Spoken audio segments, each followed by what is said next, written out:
The Haudenosaunee people, known by the French as the Iroquois, tell of a woman falling from the sky. Imagine it, a pregnant body tumbling through the air, the vast waters below, and then wings, ducks rising to catch her, to slow her fall. A great turtle surfaces to bear her weight.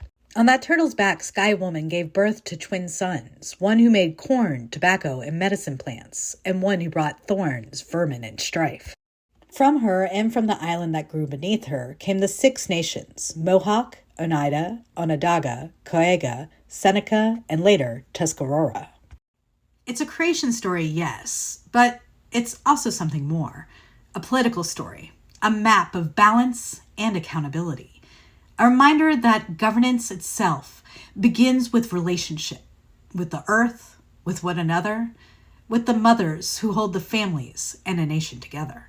Because in the Haudenosaunee tradition, balance begins with women. The Haudenosaunee clan system is matrilineal. Every longhouse belongs to the clan mother. Every child is born into her line. Today, the Miccosukee people stand as a representation of democracy and justice in their ongoing fight against Alligator Alcatraz on their lands. They too are matrilineal, passing status and identity through the mother's clan. Women as the first judges, the first keepers of sovereignty. You examine the tarot card of justice. We see the great lady balancing her scales, the embodiment of divine order, good counsel, fairness, and genuine justice. You can almost see her standing there beside Skywoman and alongside the Miccosukee, sword in one hand, scales in the other, asking us to notice what has been carried and what has been broken. I'm Alice. Follow me down this rabbit hole.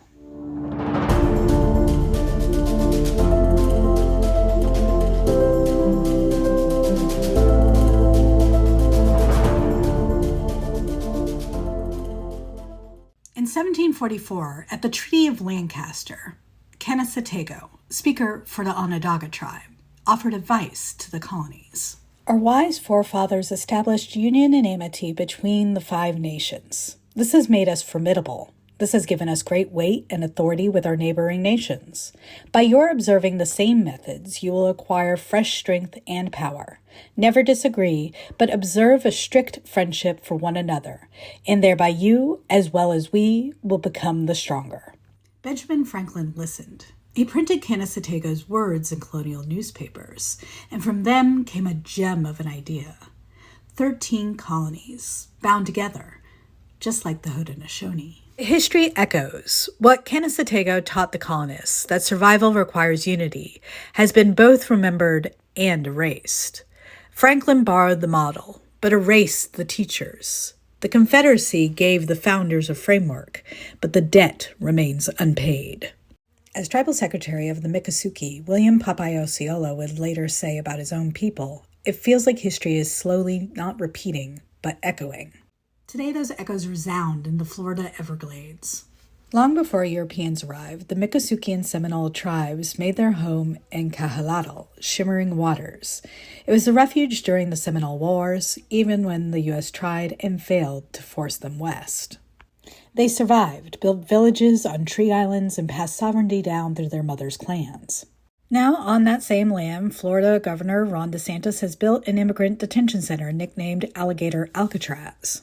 The irony is sharp. The site is an old airstrip, once intended to become the world's largest airport, a disastrous 1960s scheme defeated by environmentalists. The Everglades were spared then. But decades later, the same scar in the earth has been turned into cages. The Miccosukee sued. They argued that the government violated environmental law, ignoring tribal sovereignty and endangering their homeland. Judge Kathleen Williams agreed. Issuing a preliminary injunction, she ordered the government to halt construction, stop sending detainees, and begin dismantling the site within 60 days. She asked the simple question, why build a detention center in the middle of the Everglades, so close to a tribal community? And for a moment, it seemed that justice had prevailed. But the scales of justice rarely stay balanced for long. Florida officials appealed. And on September 4th, the 11th Circuit Court of Appeals put the lower court's order on hold, allowing Alligator Alcatraz to remain open. The judges criticized the ruling, arguing that the site wasn't yet a, quote, major federal action under environmental law because federal money had not been spent. Florida's Attorney General called it a, quote, win for Florida and for President Trump's agenda. The fight is far from over. Tribal leaders and environmental groups vowed to continue in court. Osceola previously said, "This is only the first step in the legal process. I believe that my tribe is willing to go the distance to preserve our rights and our culture." But the echoes are clear. What was once the logic for reservations, you do not belong here, therefore you must be contained, is now being repeated at the detention center in the Everglades. Betty Osceola named it bluntly, "This is spiritual warfare." The Haudenosaunee and the Miccosukee tribes remind us that balance begins with women. Skywoman falling, clan mothers guiding, Mikasuki mothers passing on the clans. Now, Justice, who in the tarot is also a woman, sits with her scales. She is not blind. She sees history, and she hears its echoes. Talbert Cypress, Miccosukee tribal chair, told Congress, "We live here. Our ancestors fought and died here. They are buried here. The big cypress is part of us, and we are part of it." Justice is still being written, in treaties, in courtrooms, and in sacred wetlands. Justice sees, she remembers, and she's ready to fight for what's right. And she asks us, are we?